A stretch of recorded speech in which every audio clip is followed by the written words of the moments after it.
नमस्कार, जोहार, मैं हूँ देवेंद्र कुमार। आप देखना शुरू कर चुके हैं भारत मित्र। दोस्तों, आज हमारे साथ हैं संजय मेहता। संजय मेहता जी के बारे में किसी कोई विशेष परिचय देने की आवश्यकता नहीं है। छात्र मूवमेंट का चेहरा रहे हैं और बाद के दिनों में इन्होंने एक अपना सियासी संगठन का भी निर्माण किया और उसी के बैनर तले मांडू और बड़का गांव से सियासी संग्राम में कूदने का फैसला किया। हालांकि बड़का गांव से इन्होंने अपनी उम्मीदवारी वापस ले ली थी और मांडू में जमे रहे।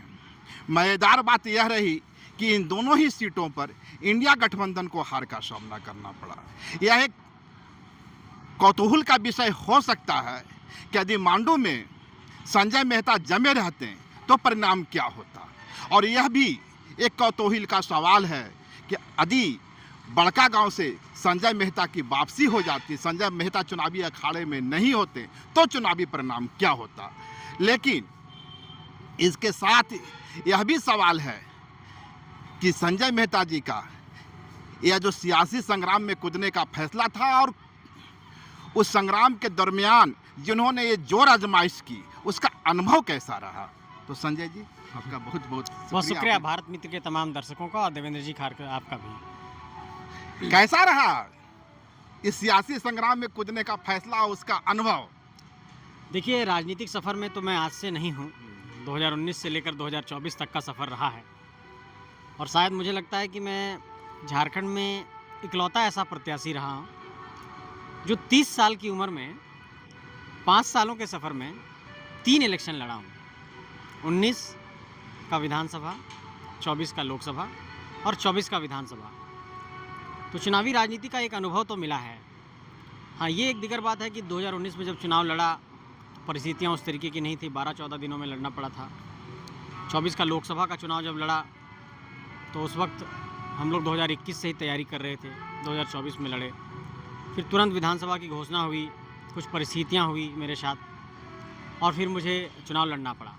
तो चुनावी राजनीति का अनुभव जब आप कहेंगे तो बहुत बेहतर रहा है। इस विधानसभा चुनाव का अनुभव कैसा रहा। बहुत बेहतर रहा। जनता के बीच हम लोग गए और कुछ ऐसे सवाल रहे जो जनता को हम लोग समझाने में कामयाब रहे। तो मैं अपनी हार को स्वीकार करता हूं और मैं इसका मूल्यांकन कर रहा हूं। इन विषयों पर सोचने की ज़रूरत है कि झारखंड की जनता को इस बात को समझाने की ज़रूरत है कि वोट जब हमें करना है तो किन सवालों और मुद्दों को लेकर के करना है। आपका जो मैंने पिछला इंटरव्यू किया था तो आपने अरविंद केजरीवाल के स्टाइल में बहुत पॉपुलर नारे दिए थे, जो शायद सरजमी पे उतर जाता तो झारखंड में एक नई शुरुआत होती।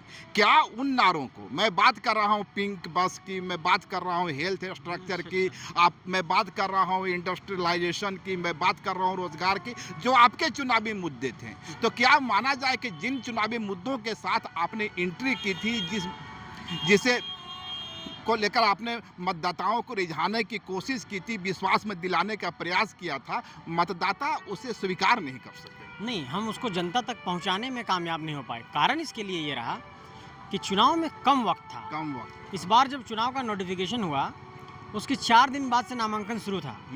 चुनाव में इतना कम वक्त था, तुरंत जो हम लोगों ने मैनिफेस्टो बनाया उसको जनता के बीच लेकर के जाना, 4 लाख मतदाता तक पहुँचाना, सभी बूथों तक पहुँचाना।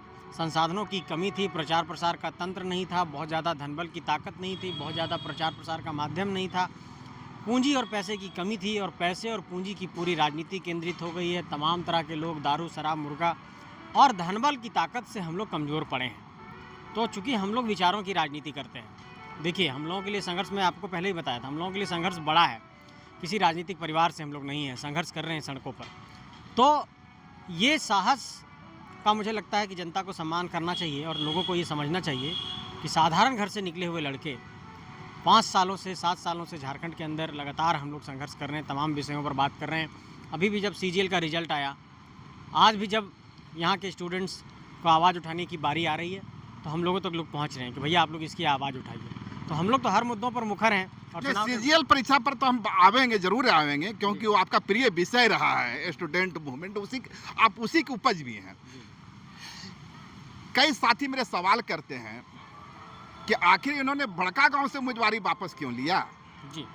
और उनका ये कहना है, उनका दावा है, हालांकि ये गलत भी हो सकता है, कि यदि बड़कागांव से संजय मेहता ने अपनी उम्मीदवारी वापस नहीं ली होती तो शायद अंबा प्रसाद अब विधानसभा में होती। देखिए, किसी के जीत और हार के लिए तो हम लोग जिम्मेवार नहीं हैं और ना उसके जिम्मेवार हम लोग बनना चाहते हैं। हम लोग अपने रिजल्ट और अपने कार्यों के लिए उत्तरदायी हैं।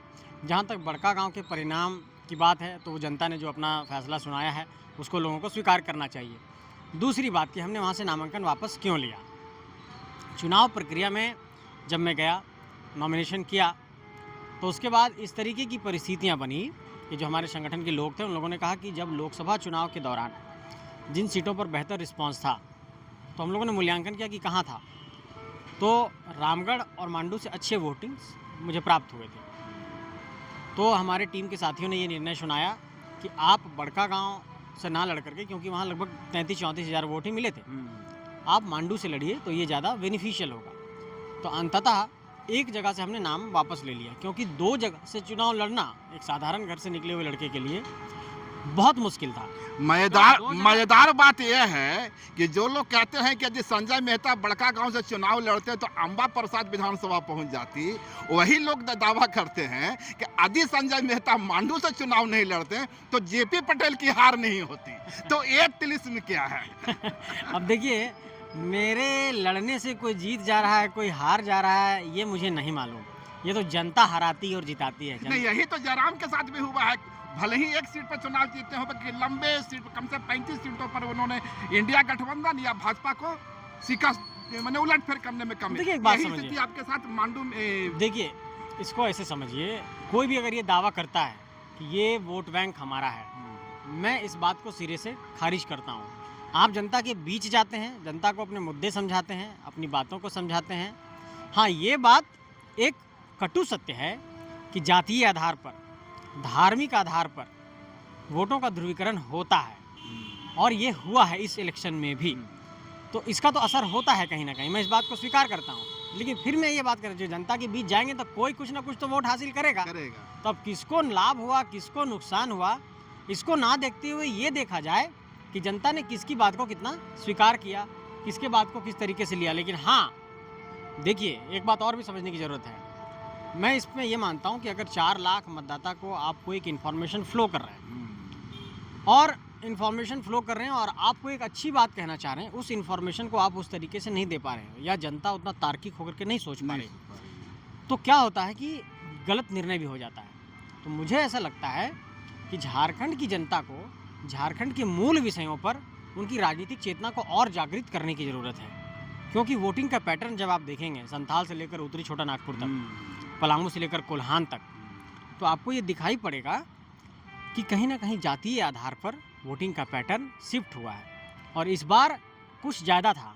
इस बार ऐसा प्रतीत हो रहा था कि पूरी तरीके से वोटिंग का पैटर्न जातीय आधार पर शिफ्ट हो चुका है। तो इस चीज़ को समझने की ज़रूरत है कि क्या हम सिर्फ जातीय आधार पर ही वोट करते रहेंगे कि शिक्षा की बुनियाद पर, हाँ, रोजगार की बुनियाद पर भी लोगों को अच्छे नेतृत्वकर्ताओं को अवसर देंगे। सियासी संग्राम में हार और जीत एक रूटीन वर्क है। जी जी। अगला 5 वर्ष जो होगा, आपकी क्या योजना है? देखिए, फ़िलहाल तो हम अप्रैल में अपने झारखंड के तमाम नौजवानों के साथ एक बड़ा सम्मेलन करने जा रहे हैं। अभी हम लोग 4 महीने का समय लेंगे। अभी पूरा जनवरी, चूँकि न्यू ईयर का साल होगा, सब व्यस्त रहेंगे। तो 14 जनवरी से हम अपनी सदस्यता अभियान की शुरुआत कर रहे हैं। और अभी हम लोगों ने मीटिंग रखी पतरातू में परसों। हम लोग बैठे नहीं हैं, परसों पतरातू में मीटिंग हुई है। नहीं, हार से कोई निराशा या एकदम ऐसी तो कुछ स्थिति नहीं है। नहीं, देखिए क्या है, जो संघर्ष के सारथी होते हैं ना, वो आपका हौसला बढ़ाते हैं। तो हमारे साथ जो संघर्ष करने वाले मेरे सारथी हैं और तमाम जो लोग हैं, तो चूँकि हम लोग सारे लोग एकजुट होकर के इस लड़ाई को लड़े थे, कोई एक अकेला नहीं लड़ रहा था। तो सभी लोग, हम लोग एक दूसरे को मिल करके, आप सोचिए कि हम लोग चुनाव में हार गए, इसके बावजूद भी सभी साथी एकजुट हैं और फिर से नया संघर्ष करने के लिए तैयार हैं। तो हम लोगों के किताबों के पन्नों में संघर्ष लिखा हुआ है, और हम लोग ये भी जानते हैं कि दूसरा कोई शॉर्टकट रास्ता है ही नहीं। आपके तो एक आदर्श बाबा साहब भीमराव अंबेडकर भी रहे हैं, और उन्होंने हार दर हार सामना किया है, बावजूद आज वो प्रासंगिक है। अब्राहम लिंकन को ही देख लीजिए। हाँ। तो इतिहास में कई ऐसे उदाहरण हैं। मेरा कहना ये है कि हार करके बैठना नहीं। देखिए, झारखंड के मुद्दे, झारखंड के विषय अभी भी सदन के पटल पर कानूनी स्वरूप में विधानसभा के अंदर नहीं आ पाया है। मैं इस बात को इसलिए कह रहा हूँ कि चाहे वो झारखंड के जो भी विषय हों, स्थानीयता हो, पुनर्वास हो, नियोजन हो, विस्थापन हो, रोजगार हो, इन तमाम विषयों पर आप देखिएगा अभी तक स्पष्टता नहीं आई। आज जो नौजवान सड़कों पर नौकरी मांगने के लिए आ रहे हैं, मैं बार बार ये कहता हूँ कि पूरे राज्य के लोग, बगल में ही देखिए ना आप, यहीं पर सामने सिलीगुड़ी चले जाइए, बंगाल चले जाइए, आप सामने उड़ीसा चले जाइए। उड़ीसा का पर्यटन कितना धीरे धीरे समृद्ध हो रहा है। हम अपने पर्यटन से रेवेन्यू नहीं जनरेट कर पा रहे हैं उतना अधिक। हमारे पास देखिए अभी सामने पतरातू है, तो यहाँ पर मैं देख रहा हूँ कि थोड़ा बहुत नाविक जो स्थानीय वाले हैं वही लोग काम कर रहे हैं। वहाँ पर अगर आप मान लीजिए कि कुछ वाटर स्पोर्ट्स एक्टिविटीज़ शुरू हो जाए, पैराग्लाइडिंग शुरू हो जाए, तमाम तरह की एक्टिविटीज़ शुरू हो जाए, आम लोगों को, वहाँ के लोगों को, स्थानीय लोगों को रोज़गार मिलेगा। सरकार इन सब चीज़ों पर कर नहीं रही है काम। मुझे लगता है कि झारखंड के पलायन को, बेरोजगारी को रोकने का एकमात्र माध्यम है कि यहाँ पर स्किल डेवलपमेंट, यहाँ पर पर्यटन, इन सब विषयों पर काम किया जाए। और निजी क्षेत्र की कंपनियों में चतुर्थ ग्रेड की नौकरी, फोर्थ ग्रेड की जो नौकरी है, थर्ड ग्रेड की जो नौकरी है, और जो अच्छे काम है वो सारे लोग यहाँ के स्थानीय लोगों को दिया जाए। ये बेरोजगारी रुकेगी। इन सब विषयों पर काम करने की ज़रूरत है। अच्छा, एक पॉलिटिशियन के नाते, चूँकि सियासी संग्राम में थे आप, चुनावी अखाड़े में कूदे हुए थे आप, क्या आपको इस बात का एहसास था कि हेमंत सोरेन की सरकार इतने बड़े बहुमत के साथ वापस आने जा रही है?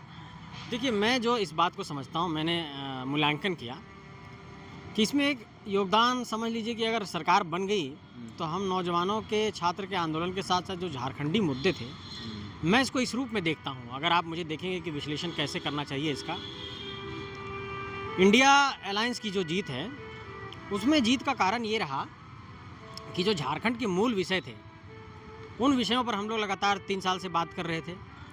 अब जब झारखंड के मूल विषयों पर 3 साल से बात कर रहे हैं, तो उन मूल विषयों से जुड़ा हुआ संगठन कौन है, पार्टी कौन है जो उसका प्रतिनिधित्व करता है। तो जहाँ पर हम लोगों का विकल्प नहीं था, वहाँ पर जो झारखंडी सेंटीमेंट जागा था, वो अंततः फिर से शिफ्ट किया। मतलब आपका कहने का मतलब है कि जिस जल, जंगल, जमीन, विस्थापन और झारखंडी अस्मिता के सवाल पर आपका संघर्ष था, हाँ, भाजपा में इसका कोई विकल्प नहीं था जी। आपके पास सांगठनिक कमजोरी थी, उसका लाभ जेएमएम को मिला। उसका लाभ जेएमएम को पहला, मिला, है ना? हाँ।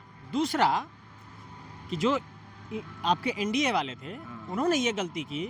मैं ये समझता हूँ कि इस राज्य के बड़े नेता हैं, बाबूलाल मरांडी जी, अर्जुन मुंडा जी, चंपई सोरेन जी, और तमाम हमारे जो नेता हैं झारखंड के, इन्होंने लंबे समय तक झारखंड में राजनीति किया है और कर रहे हैं। आप ऐसे नेताओं को, आसाम से बुलाए हुए नेता से आप उनकी ड्राइविंग सीट पर आसाम के एक नेता को बैठा दिए हैं और आप स्टेट की लीडरशिप को गायब कर दिए। तो मेरा कहना यह है कि कोई आसाम का मुख्यमंत्री झारखंड को चलाने नहीं आएगा।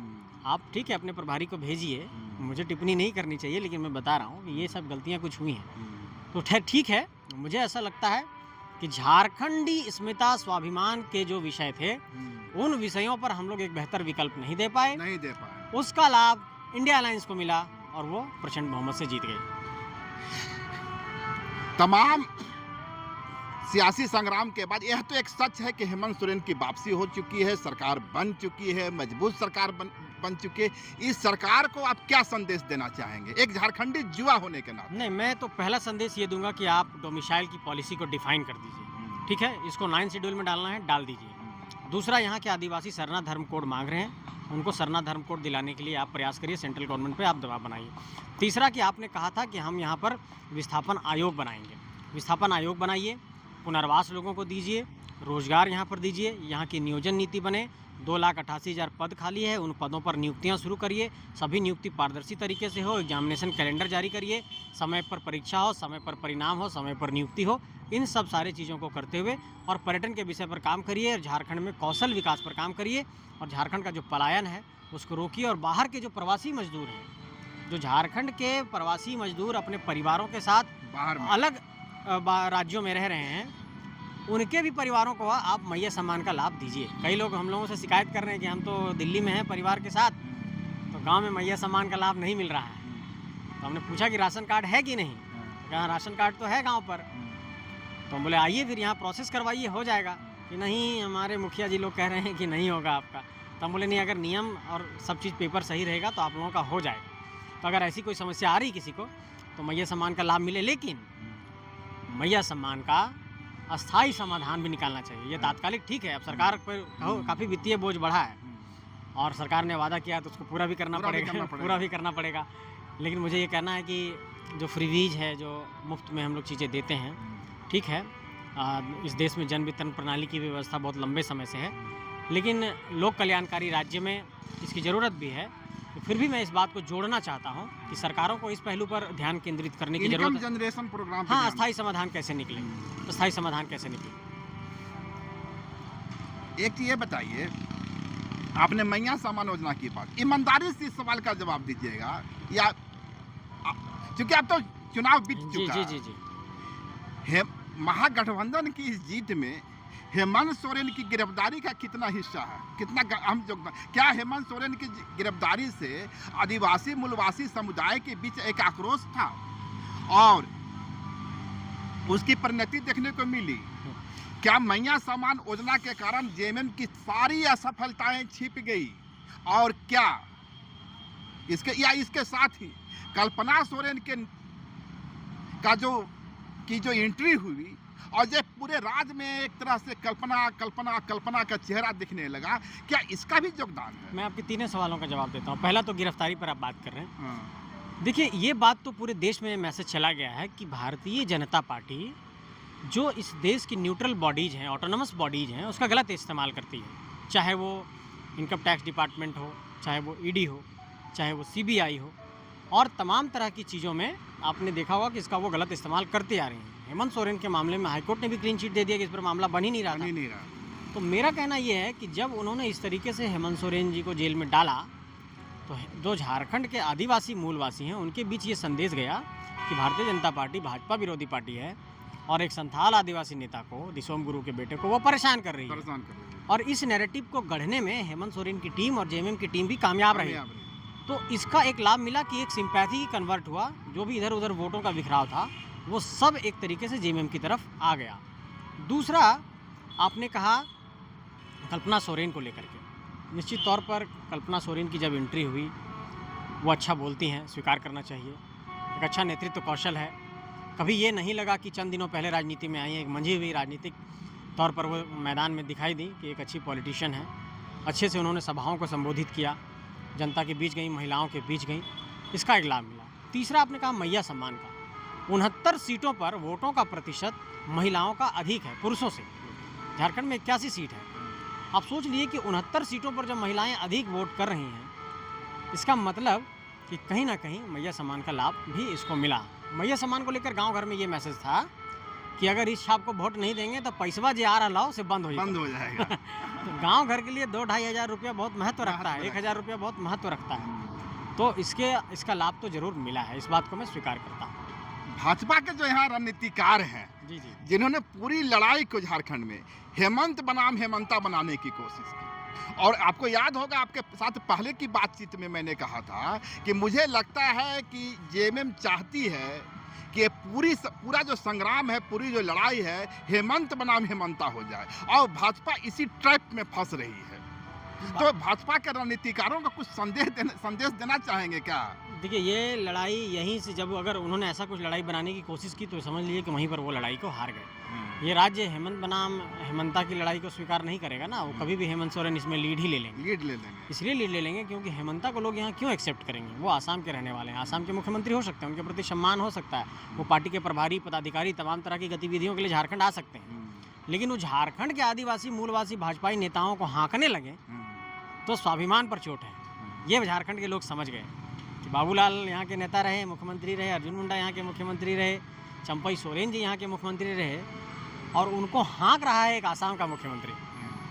आज आपने एक पोस्टर देखा होगा, यदि आप झारखंड के रांची के शहरों पर गुजर रहे होंगे तो एक पोस्टर देखा होगा, शेर दिल हेमंत अच्छा की वापसी, असमिया गुजराती भोपाली की वापसी, क्या है?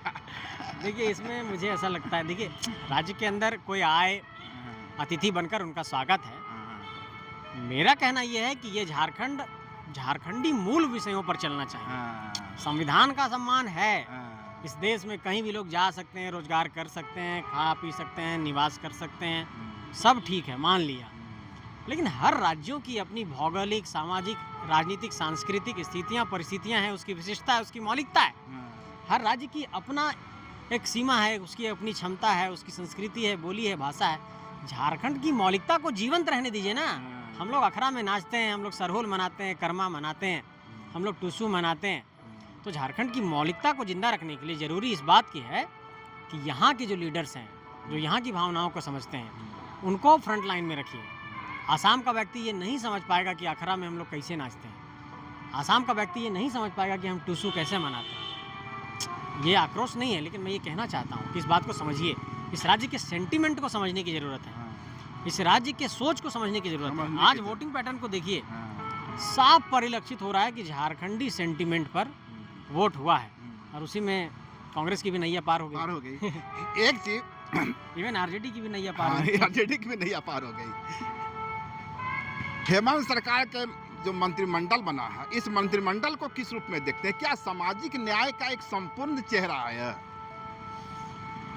साधने की तो कोशिश की गई है, तमाम गठबंधन दलों ने उसको ये किया है। मैंने देखा कि चाहे वो एसटी क्लास हो, चाहे एससी क्लास हो, चाहे ओबीसी क्लास हो, उस क्लास से इन लोगों ने मतलब मंत्रिमंडल में प्रतिनिधित्व तो दिया है, जो 11 मंत्री हैं। तो मुझे लगता है एक सामाजिक समीकरण को साधने की इन लोगों ने कोशिश की है और एक मैसेज देने का प्रयास किया है। पर इसमें दो बातें रेखांकित करने की है। पहली बार झारखंड में अगड़ी जाति का कोई बड़ा चेहरा नहीं है। दीपिका पांडे हैं, वे अगड़ी जाति का प्रतिनिधित्व करती हैं कि कुर्मी जाति का करती हैं, पिछड़ा का करती हैं, कंफ्यूजन है। यदि दीपिका पांडे को हम कुर्मी जाति का चेहरा माने तो फिर हेमंत मंत्रिमंडल अगड़ा विहीन नजर आता है। दीपिका पांडे जी का जाति प्रमाण पत्र क्या है, ये पहले देखिए। देखना दूसरा जो बात क्या है, वो किस जाति से हैं? दूसरी बात जो है, हेमंत सोरेन के महागठबंधन में 5 मुंडा विधायक हैं। अच्छा, मुंडा समाज। और एक भी मुंडा को मंत्रिमंडल का हिस्सा नहीं। हेमंत सोरेन का मंत्रिमंडल सामाजिक न्याय की दिशा में ठीक एक बड़ा कदम है, पर क्या ये संपूर्ण भी है? जैसे देखिए, झारखंड में 32 ट्राइब थे, बीच में भोक्ता वगैरह को भी शामिल किया गया।